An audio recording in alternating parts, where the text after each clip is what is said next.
Good morning friends. मेरा नाम है प्रतीक सिंह और मैं आज आपके लिए एक टॉपिक लेके आया हूँ जिसका नाम है इंडियन फिजिकल ज्योग्राफी। इंडियन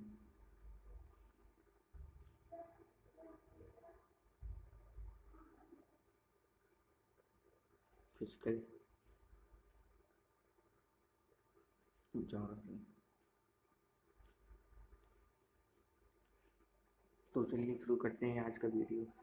इससे पहले हम थोड़ा जान लें कि भारत का निर्माण कैसे हुआ, यहाँ पर कैसे ही वर्ल्ड पूरे वर्ल्ड मैप में भारत की लोकेशन कैसे डिसाइड होती है, इसके बारे में आज हम चर्चा करेंगे। तो चलिए स्टार्टिंग से देखते हैं। प्राचीन काल में लोग कुछ मानता हुआ करते थे कि भारत का निर्माण कैसे हुआ, उस पर हम थोड़ी चर्चा करते हैं कि पहले जो थोड़ा वर्ल्ड मैप थोड़ा हम खोलेंगे।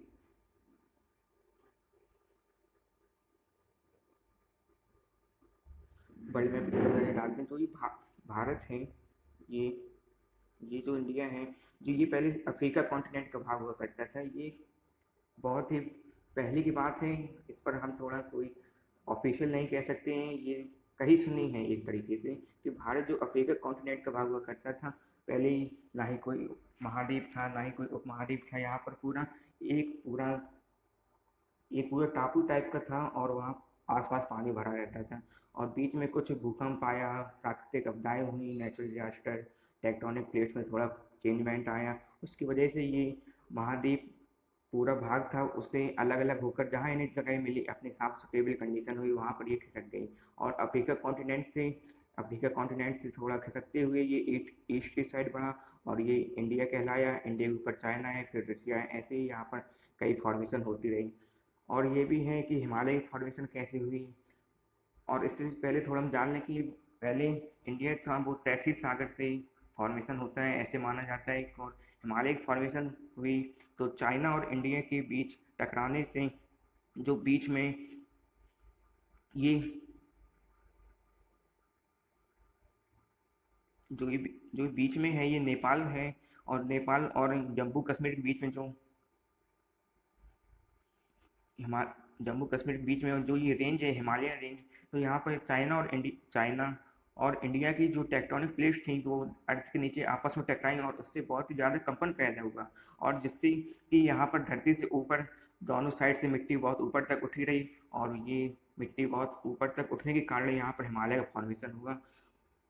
और ये पुरानी मान्यताएं हैं, इसे हम कोई ऑफिशियल नहीं कह सकते हैं कि कैसे कि ये ऐसा ही हुआ होगा। उस टाइम की कई जोग्राफिकल कंडीशन हुई होंगी, उस उसके कारण हमारे जो साइंटिस्ट हैं उन्होंने भी डिसाइड किया कि इंडिया की फंक्शन कुछ इस तरह से हो सकती है।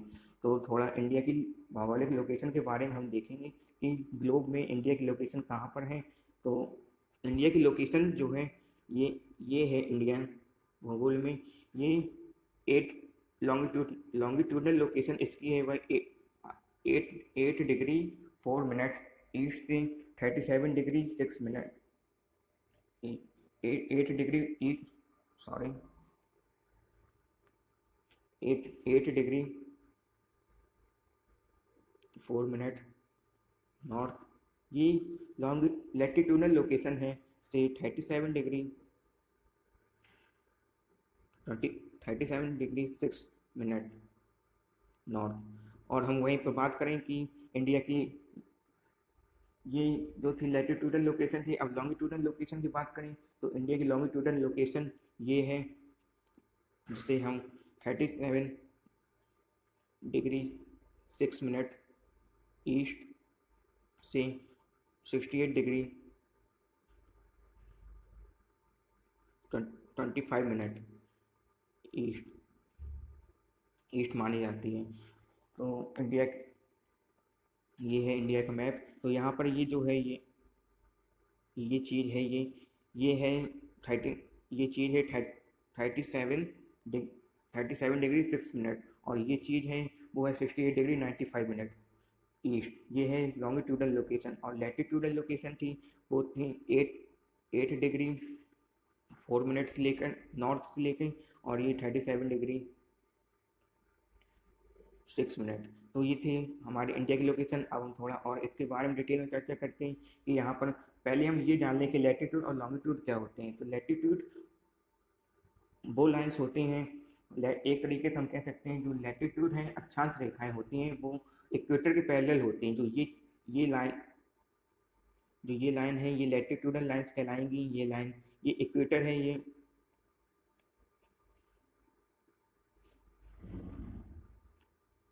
ये इसमें थोड़ा अच्छे समझते हैं। जो लैटिट्यूडल लाइंस होती हैं वो ये लाइन इक्वेटर की जो पैरेलल लाइंस जाती हैं वो लैटिट्यूडल लाइंस होती हैं। और जो लॉन्गिट्यूडल लाइंस देशांतर रेखाएं होती हैं वो नॉर्थ पोल और साउथ पोल से जो लाइन पैरेलल जाती हैं उन्हें हम लॉन्गिट्यूडल लाइंस बोलते हैं। ये लाइंस जो होंगी वो लॉन्गिट्यूडल लाइंस होंगी। और ये वाली जो एक तरीके से हम कह सकते हैं जो horizontal lines of the globe is known as latitudinal lines and longitudinal lines is the vertical lines of the globe. तो थोड़ा और देखते हैं कि कैसे यहाँ पे फॉर्मेशन हुई। इस पर थोड़ा विचार करते हैं। जैसे अर्थ का पूरा ग्लोब है, यहाँ पे इक्वेटर है, ये है 0 डिग्री, तो हम बोलते हैं इक्वेटर। तो इक्वेटर थोड़ा ऊपर चलेंगे, ट्रॉपिक ऑफ कैंसर कर्क रेखा होगी वो 23 डिग्री 26 मिनट नॉर्थ होगी। उसके ऊपर फिर और ऊपर चलेंगे तो 66 डिग्री 34 मिनट नॉर्थ होंगी, ये आर्टिक सर्कल कहलाता है। फिर 90 डिग्री ये पोल है, ये नॉर्थ जो ये होगा ये नॉर्थ पोल होगा। तो यहाँ पे नॉर्थ 90 डिग्री नॉर्थ होगा और ये 90 डिग्री साउथ होगा। जैसे ही इक्वेटर के ऊपर होता है वैसे इक्वेटर के नीचे ट्रॉपिक ऑफ कैप्रिकॉर्न होता है वो 23 डिग्री 26 मिनट साउथ होता है। अंटार्कटिक सर्कल होता है वो 68 डिग्री 34 मिनट साउथ होता है। तो थोड़ा इसे हम और देखते हैं डिटेल में कि क्या होता है, टाइम फॉर्मेशन कैसे होता है, टाइम एक्सपेंडिचर कैसे होता है। जो 5.5 घंटे का वो लॉजिक होता है वो हम थोड़ा समझने का प्रयास करते हैं। जो अर्थ होता है, जैसे ये मान लीजिए अर्थ का स्ट्रक्चर है, ये अर्थ का स्ट्रक्चर है, ये 180 डिग्री ये 180 डिग्री ईस्ट है और ये 180 डिग्री वेस्ट है। ठीक है, तो हमने ये ग्लोब था उसको हमने एक प्लेन पेज ऑफ के फॉर्म में हमने एक्सपेंड कर दिया है। तो यहाँ पर होते हैं जो पृथ्वी होती है वो 24 आवर में चक्कर लगाती है अर्थ का। तो 24 आवर, और यहाँ पे ग्लोब में होते हैं 360 पूरा होता है। 360 में एक कंप्लीट रिवॉल्यूशन मानते हैं। तो 24 आवर इक्वल टू 360 करेंगे तो 1 आवर इक्वल टू 15 डिग्री हो जाएगा। और जो 1 आवर में 60 मिनट होते हैं, 60 मिनट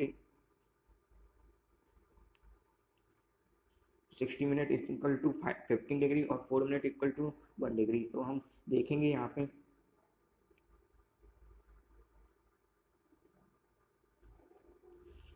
देखते हैं कि कैसे यहाँ पे जो हो जो डिफरेंस होता है, टाइम गैप होता है, उसके बारे में चर्चा करते हैं। यहाँ पर हम देखेंगे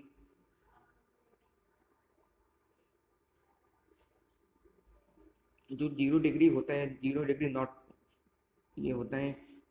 तो वहाँ से हम एक्सपेंड करते हैं 15 डिग्री, ये 30 डिग्री 45 डिग्री 60 डिग्री 75, ये ईस्ट साइड चल रही है। और यहाँ पे हम चलेंगे वो -15, माइनस इसलिए लेते हैं कि ये नंबर लाइन एक तरीके से हमने मान लिया है। जो जो ये चीज़ है अंतर्राष्ट्रीय समय रेखा, इसको हमने एक नंबर लाइन के रूप में मान लिया है। तो यहाँ पे नेगेटिव चलते हैं। तो यहाँ से 0 डिग्री से राइट साइड की ओर चलेंगे तो वहाँ पे 1 आवर लेस होगा, और 0 डिग्री से और ईस्ट साइड की ओर चलेंगे तो वहाँ पे +1 आवर होगा, यहाँ पे -1 आवर होगा। तो हम देखते हैं कि 15 degree is equal to 1 hour. तो इंडिया की हम लोकेशन देखेंगे, कुछ ग्लोब में इंडिया की लोकेशन हम देखेंगे कि ये है इंडिया की लोकेशन, और इसे निर्धारित किया गया है 82 degree 1/2 east, 1/2 east, 82 degree 1/2 east निर्धारित किया गया है। और वही जो 82 डिग्री वही हम यहाँ से काउंट करेंगे 15, 30, 45, 60, 75, और यहाँ पे जो होगा ये होगा ये 82, कुछ इस तरह से होगा। तो यहाँ पे हम टाइम गैप देख के चलते हैं कि यहाँ पर होता है कि 1 hour 2 hour 3 hour 4 hour 5 hour. तो यहाँ पे होगा प्लस से ईस्ट की ओर चल रहे हैं। अगर हम यहाँ पे चलते हैं तो यहाँ पे होता है कि 5 कंप्लीट 1/2 आवर, ये इंक्रीज होता है। और हम अगर लेफ्ट की ओर चलते हैं, यही पूरी प्रोसेस होती है लेफ्ट में। यहाँ पे टाइम डिक्रीज होने लगता है, 5 कंप्लीट 1/2 आवर यहाँ पे होता है। तो यही टाइम डिफरेंस है कि हम ईस्ट ईस्ट की ओर बढ़ते हैं तो टाइम इंक्रीज होता है, और वेस्ट की ओर बढ़ते हैं टाइम डिक्रीज होता है। और जैसे जैसे मैंने बताया कि अंतर्राष्ट्रीय समय रेखा ग्लोब पर जिगजैग खींची जाती है, मतलब ऐसे जिगजैग के फॉर्म होता है, ऐसे ऐसे ऐसे। ये जिगजैग फॉर्म इसलिए खींची जाती है जिससे ये लाइन किसी देश से न गुजरे। भारत की लैटिट्यूडल एक्सपेंशन मैंने पहले डिस्कस कर लिया है। भारत की लैटिट्यूडल एक्सपेंशन होता है वह 8 डिग्री 4 मिनट नॉर्थ से 37 डिग्री 6 मिनट नॉर्थ होता है, और लॉन्गिट्यूडल लोकेशन होते हैं वह 68 डिग्री 7 मिनट से 97 डिग्री 25 मिनट ईस्ट होता है। जो इन दोनों के बीच में टाइम डिफरेंस है वो करीब 30 डिग्री का होता है। इसी वजह से जो इंडिया का मैप देखेंगे, इंडिया के मैप में जो ये चीज़ है, ये तो यहाँ पे अप्रॉक्स 30 डिग्री का गैप होता है, और 30 degree is equal to 2 hour हो जाएगा, 2 घंटे हो जाएंगे। इसीलिए अरुणाचल प्रदेश में 2 घंटे पहले सूरज दिखाई देने लगता है, और जो गुजरात का पीक सबसे एंड पॉइंट होता है वहाँ पे 2 घंटे बाद में सूरज दिखाई देता है। यही डिफरेंस होता है कि हमें समय पहले होता है। वही है कि हम ईस्ट की ओर चलेंगे तो टाइम डिफरेंस बढ़ेगा, ईस्ट की ओर चल रहे हैं तो टाइम डिफरेंस प्लस में हो रहा है, तभी यहाँ पे 2 घंटे पहले सनरेज हमें दिखाई देने लगती हैं, हो जाता है। और यहाँ पे गुजरात साइड में 2 घंटे बाद में जो चीज़ प्रोसेस होती है सनरेज वाली वो 2 घंटे बाद की होती है। तो चलिए थोड़ा इसकी जियोग्राफिकल लोकेशन के बारे में हो गया, अब थोड़ा डिस्कस पॉइंट होते हैं उनके बारे में देख लें। अंतर्राष्ट्रीय समय रेखा ये तो हो गया, इसीलिए गुजरात एंड अरुणाचल प्रदेश में 2 घंटे का डिफरेंस होता है। इसी समस्या को सुलझाने के लिए Indian standard time 82 degree complete 1/2 east मानक लिया गया है। ये पूरा, और थोड़े इंडिया की फिजिकल लोकेशन तो हो गई। अब यहाँ पे हम कैसे, यहाँ पॉपुलेशन है, यहाँ भारत की पूरे विश्व की पॉपुलेशन 2.4% है, जबकि पूरी भारत को भारत के पूरे विश्व के जो जो जियोग्राफिकल एरिया है वो 2.4 है पूरे ग्लोब का 2.4। और जो यहाँ की पॉपुलेशन है वह पूरी वर्ल्ड की 17 डिग्री मायने रखती है, और जो 30 डिग्री पर आता है पॉपुलेटेड कंट्री है वह चाइना है। और अगर एरिया वाइज देखेंगे, एरिया वाइज लार्जेस्ट कंट्री है वो रूस है, रसिया है।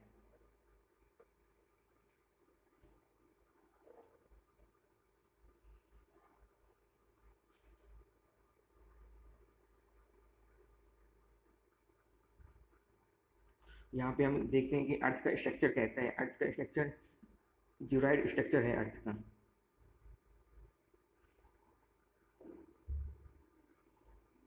जो अर्थ का स्ट्रक्चर है, जो अर्थ का स्ट्रक्चर है वह ड्यूराइड स्ट्रक्चर है अर्थ का। और यहाँ पर जो वही है जो ग्लोब की लोकेशन है वह 90 degree north pole, 90 degree south pole है। तो यहाँ पे इक्वेटर 0 डिग्री होता है, इक्वेटर के ऊपर ट्रॉपिक ऑफ कैंसर होता है, उसके ऊपर आर्कटिक सर्किल होता है। नीचे चलेंगे ट्रॉपिक ऑफ कैप्रिकॉर्न मकर रेखा होती है, उसके नीचे होता है अंटार्कटिक सर्किल होता है, फिर दक्षिणी ध्रुव होता है, साउथ पोल होता है। और यहाँ पे होता है जो इंडिया के बारे में थोड़ा हम बात कर लें। इंडिया के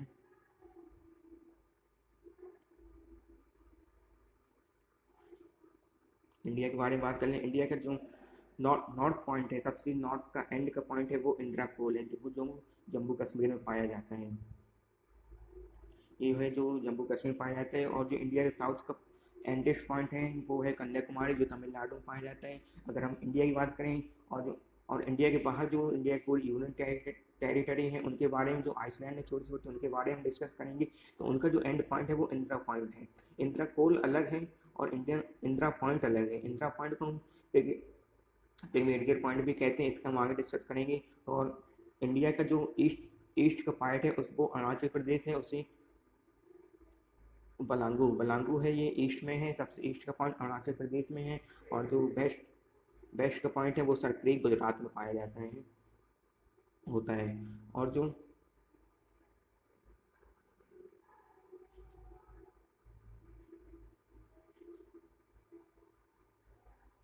जो इंडिया का जो नॉर्थ से और साउथ के बीच में डिस्टेंस होती है वह होती है 3214 किलोमीटर। नॉर्थ से साउथ के बीच में डिस्टेंस होती है 3214, और ईस्ट से वेस्ट के बीच में डिस्टेंस होती है वह 2933 किलोमीटर होती है। ईस्ट के वेस्ट में डिस्टेंस होती है। अगर हम वही पर बात करें कि नॉर्थ और साउथ के बीच में कितने स्टेट पाए जाते हैं, नॉर्थ और साउथ के बीच में स्टेट पाए जाते हैं, वही होते हैं 9 स्टेट होते हैं। और हम ईस्ट से वेस्ट के बीच में बात करें तो यहाँ पे 8 स्टेट पाए जाते हैं, 8 राज्य होते हैं ईस्ट और वेस्ट के बीच में, नॉर्थ और साउथ के बीच में 9 स्टेट होते हैं। ये हो गया।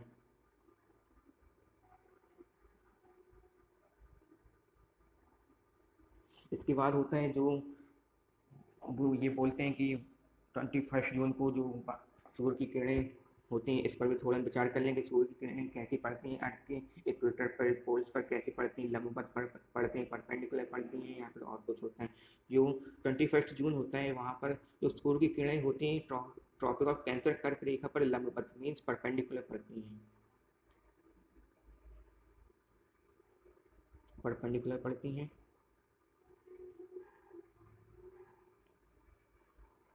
जैसे हम कर्क संक्रांति के नाम से जानते हैं, ये समर सोलिस्टाइस के नाम से भी जाना जाता है। इस समय उत्तरी गोलार्ध नदर्न हेमिस्फीयर में दिन बड़े होते हैं और रातें छोटी होती हैं, और दक्षिणी गोलार्ध में सदर्न हेमिस्फीयर में इसका जस्ट उल्टा होता है, 22 वर्षा होता है। और 22 दिसंबर में जो सूर्य की किरणें पड़ती हैं वो मकर रेखा पर पड़ती हैं, ट्रॉपिक ऑफ कैप्रिकॉर्न, यहाँ पर सूर्य की किरणें पड़ती हैं मकर रेखा पर पड़ती हैं, ये भी लंबवत पड़ती हैं मीन्स परपेंडिकुलर पड़ती हैं। यहाँ पर इसका उल्टा होता है कि इनमें उत्तरी गोलार्ध में दिन छोटे होते हैं, रातें बड़ी होती हैं, और सादर्न हेमिस्फीयर में रातें रातें होती हैं और दिन छोटे होते हैं सदर्न हेमिस्फीयर में। और जो 23 मार्च और ये थोड़ा 23 मार्च और 21 मार्च के बीच सूर्य की किरणें भूमध्य रेखा में इक्वेटर लाइन पर भूमध्य रेखा इक्वेटर लाइन पर सूर्य की किरणें बराबर पड़ती हैं, जिससे दिन और रात बराबर होते हैं, इनमें कोई टाइम डिफरेंस नहीं होता है, इसीलिए यहाँ पर इसे विषुव कहते हैं, इक्विनॉक्स भी कहते हैं। पृथ्वी की गतियाँ कितने प्रकार की होती हैं, पृथ्वी कैसे रोटेट करती है, इसके बारे में थोड़ा आइए डिस्कस करते हैं।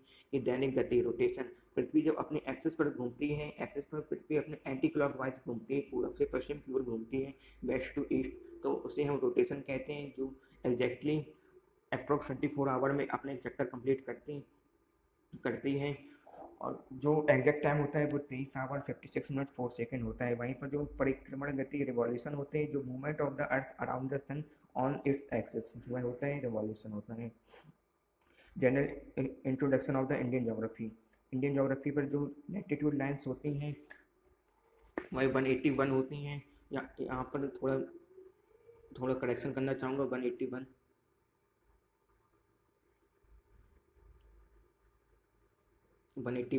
लैटिट्यूड लाइन्स होती हैं, जहाँ जो थोड़ा ग्लोब पर जाकर देखते हैं, ये होती हैं लैटिट्यूड लाइन्स होती हैं, ये 181 होती हैं। और जो 90 ऊपर होती हैं और 90 नीचे होती हैं, 90 नॉर्थ पोल साइड होती है, 90 साउथ पोल साइड होती है, जो बीच में होता है इसे हम इक्वेटर कहते हैं। तो टोटल हो गए 181। इसी तरह हम लॉन्गिट्यूडल लाइन्स की बात करेंगे। लॉन्गिट्यूडल लाइन्स होती हैं वो 360 होती हैं। यहाँ पर होते हैं जो ईस्ट साइड होते हैं 179 होती हैं, ईस्ट साइड ईस्टवर्ड होती हैं, और वेस्ट में होती हैं 179 होती हैं वेस्ट में। और जो दो होती हैं वो 0 डिग्री होता है, जो ये चीज़ 0 डिग्री, इसे हम प्राइम मेरिडियन बोलते हैं, 0 डिग्री प्राइम मेरिडियन इसे बोलते हैं। और एक होता है एंगल ऑफ मेरिडियन, एक वो लाइन होती है। तो टोटल हो गए 360। और लैटिट्यूड लाइन्स के बीच की डिस्टेंस होती है, एक लैटिट्यूड लाइन से दूसरी लैटिट्यूड लाइन के बीच की डिस्टेंस होती है 111 किलोमीटर 0.13 किलोमीटर होता है। और इसका यूज़ हम जियोग्राफिकल लोकेशन पता करने में लगाते हैं। ये पूरब से पश्चिम की ओर होती हैं ग्लोब पर। और लॉन्गिट्यूडल लाइन्स होती हैं, उनकी संख्या होती है 360। जो दो लॉन्गिट्यूडल लाइन की डिस्टेंस होती है वो 111.32 किलोमीटर होती है। इसका यूज़ हम टाइम निकालने के लिए करते हैं। और जो इंडिया की लोकेशन है ग्लोब पर वह यहाँ पर है। इंडिया की लोकेशन मैंने पहले डिस्कस किया था। तो ये पूरा ग्लोब है। ये जो इंडिया की लोकेशन है वो कुछ इस तरह है, यहाँ पर है। तो ये होता है चतुर्कोणीय क्वाड्रिलेटरल लोकेशन हम इसे बोल सकते हैं। इंडिया की लोकेशन है वह नॉर्थ ईस्ट हेमिस्फीयर में पाई जाती है। जो इंडिया की लोकेशन नॉर्थ ईस्ट हेमिस्फीयर में पाई जाती है। और इसकी जो जियोग्राफिकल लोकेशन होती है वह latitudinal location 8 degree 4 minute north से 37 डिग्री और 6 मिनट नॉर्थ। ये लैटिट्यूडनल लोकेशन है इंडिया की। वहीं पर हम लॉन्गिट्यूडनल लोकेशन की बात करें तो वहाँ पे 68 डिग्री 7 मिनट ईस्ट से, 95 डिग्री 25 मिनट ईस्ट होता है। लॉन्गिट्यूडनल लोकेशन होती है इंडिया की। और कर्क रेखा, ट्रॉपिक ऑफ कैंसर, भारत के लगभग 8 राज्यों से निकलती है कर्क रेखा। थोड़ा इंडिया के मैप की ओर चलते हैं। जो कर्क रेखा है, कर्क रेखा वो कुछ इस तरह से निकलती है, ऐसे ऐसे ऐसे होती हुई ऐसे। ये है कर्क रेखा, ट्रॉपिक ऑफ कैंसर। ये 8 राज्यों के बीच से निकलती है, जो गुजरात होते हैं, गुजरात, राजस्थान, मध्य प्रदेश, छत्तीसगढ़,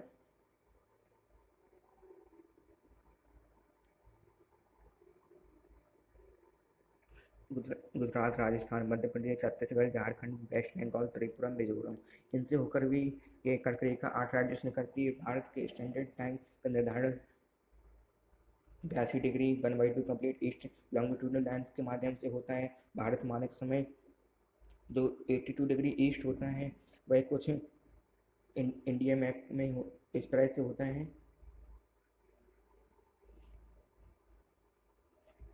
82 डिग्री कुछ यहाँ ऐसे ऐसे ऐसे ऐसे होता है। और ये 5 राज्यों से होता है, उत्तर प्रदेश, मध्य प्रदेश, छत्तीसगढ़, उड़ीसा, आंध्र प्रदेश। यहाँ से भारत मानक समय की जो 82 डिग्री और 1/2 कंप्लीट ईस्ट होती है, वो यहाँ से निकलती हैं। यहीं से हमें पता चलता है भारत के समय का। ये एक केंद्र मान लिया गया है कि टाइम निर्धारण के लिए एक केंद्र होता है। भारत मानक समय अंतर्राष्ट्रीय मानक समय से 5 आवर 30 मिनट आगे है। वही पहले डिस्कस किया था, 5 आवर 30 मिनट आगे है। GMT Greenwich mean time, GMT London के निकट ग्रीनविच शहर से गुजरती है। लंदन में एक ग्रीनविच नाम का शहर है, वहीं से GMT लैंड का एक माना गया कि 0 डिग्री वहीं से होकर गुजरेगी। ग्लोब पर 180 डिग्री देशांतर रेखा लॉन्गिट्यूडनल लाइन्स को इंटरनेशनल डेट लाइन के नाम से जाना जाता है। इंदिरा पॉइंट को पहले पिगमेलियन पॉइंट के नाम से जाना जाता था, जो इक्वेटर से 876 किलोमीटर दूर है। इक्वेटर से 876 किलोमीटर दूर का मतलब ये है कि हम थोड़ा मैप में देखते हैं कि इक्वेटर होगा वो यहाँ पे होगा, कुछ और इससे नीचे होगा। थोड़ा बड़े मैप की ओर देखेंगे, इक्वेटर लाइन है वो ये है। और जो इंदिरा पॉइंट कुछ यहाँ पे अंडमान निकोबार में है, वो 876 किलोमीटर इक्वेटर से होता है।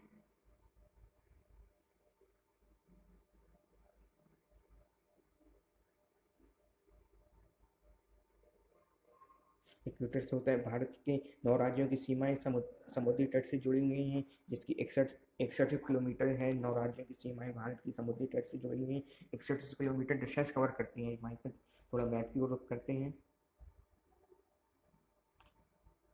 तो भारत की जो ये कोस्टल एरिया है, कोस्टल प्लेन्स हैं। ये 9 राज्यों से जुड़े होते हैं, जिसमें गुजरात, महाराष्ट्र, गोवा, कर्नाटक, केरल, तमिलनाडु, आंध्र, उड़ीसा और वेस्ट बंगाल, ये 9 राज्य हैं। इनमें टोटल 6100 किलोमीटर की डिस्टेंस होती है। अगर हम टोटल कोस्टल प्लेन्स की बात करें, उसमें यूनियन टेरिटरी, अंडमान निकोबार द्वीप समूह, लक्षद्वीप, ये सब मिलाकर अगर हम बात करते हैं तो टोटल होते हैं 7516.5 किलोमीटर होते हैं।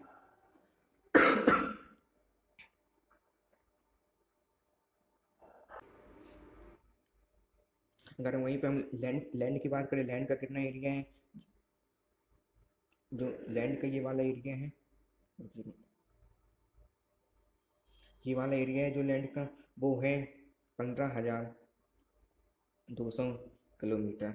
ये है पूरा लैंड का एरिया। अगर हम टोटल एरिया की बात करें, टोटल वाटर प्लस लैंड का होता है, तो 22,000 किलोमीटर कुछ अप्रॉक्स में होता है।